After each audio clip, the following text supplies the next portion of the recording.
ቀይ ባህር ስያሜው ቀይ ባህር ነው በሌላ መልኩ ባህር ቀዝዊን ባህር ይሉታል ተማን ቀዝዊ ማለት እንግዲህ ሌላ ትርጉም አለው በግሪኮች ደረጃ ለምን ሰየሙት አናቀም ሶስተኛው ግን ዋናውኛ ጋር ተቀም የሀበሻ ባህር በመባል ነው የሚታወቀው ይሄ በጽሁፍ የተቀመጠ በጥናት የተቀመጠ የሀበሻ ባህር ነው መለዮ ስያሜው የኢትዮጵያን ባህር የኢትዮጵያ ባህር ነው የሚባለው ተማን በዚህ ነው ስያሜው ያገኘው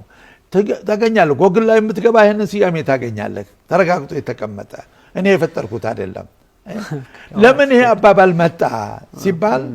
እንዳልኩ በዘመኑ ከድሮ ጀምሮ ታላቅ ኃያል መንግስት የነበረው የአክሱም መንግስት ነው ቀይ ባህርን ሲቆጣጠር የነበረው እሱ ነው በአክሱም ወደቡ አማካይነት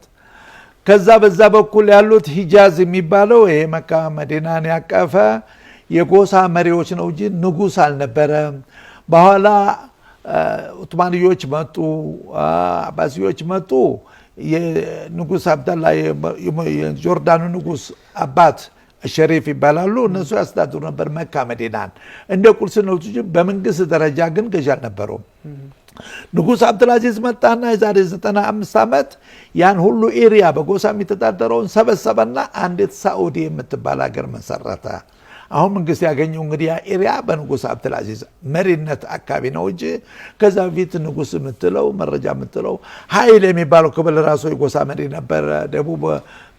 ሳኡዲ ራሱ ነበረው ነጅራኒ የመን ነበር ክፍፍሉ ሰፊ ነበር በዛን ጊዜ የሀበሻ ንጉስ ግን ቋሚ